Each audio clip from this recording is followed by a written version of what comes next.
चलिए बात करते हैं सीरिया की, क्योंकि सीरिया में साल 2026 की नई फसल से देश ने अब तक 25 लाख टन से ज्यादा गेहूं की खरीद कर ली है।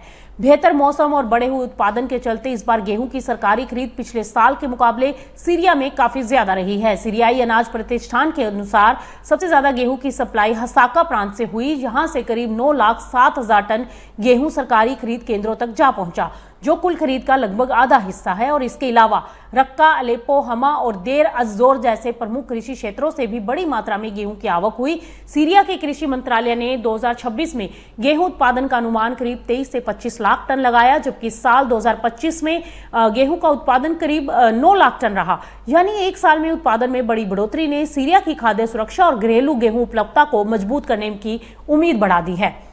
नई फसल को सुरक्षित रखने के लिए सरकार ने देश भर में 84 गेहूं खरीद केंद्र संचालित किए हैं। साथ ही साइलो, गोदामों और खुले भंडारण केंद्रों को भी बेहतर बनाया गया है। आपको बता दें कि दमिश्क के पास स्थित अदरा का प्रमुख अनाज साइलो मरम्मत और पुनर्विकास के बाद दोबारा शुरू कर दिया गया है और इस साइलो में करीब 2 लाख टन गेहूं का भंडारण किया जा सकता है। वहीं साल 2026 की पहली छिमाही में सीरिया की आटा मिलों ने 10 लाख टन से ज्यादा गेहूं की प्रोसेसिंग कर डाली, जिससे सरकारी और निजी बेकरी में आटे की सप्लाई बनाए रखने में काफी मदद मिली है। सरकार किसानों से अब लगातार गेहूं खरीद रही है और नई फसल को सुरक्षित रखने के लिए अपनी स्टोरेज क्षमता भी बढ़ा रही है। तो कुल मिलाकर बेहतर मौसम है, वहां पर उत्पादन लगातार बढ़ रहा है और तेज सरकारी खरीद और मजबूत होती भंडारण व्यवस्था से फिलहाल सीरिया अपने रणनीतिक गेहूं भंडार को मजबूत करने की दिशा में आगे बढ़ रहा है।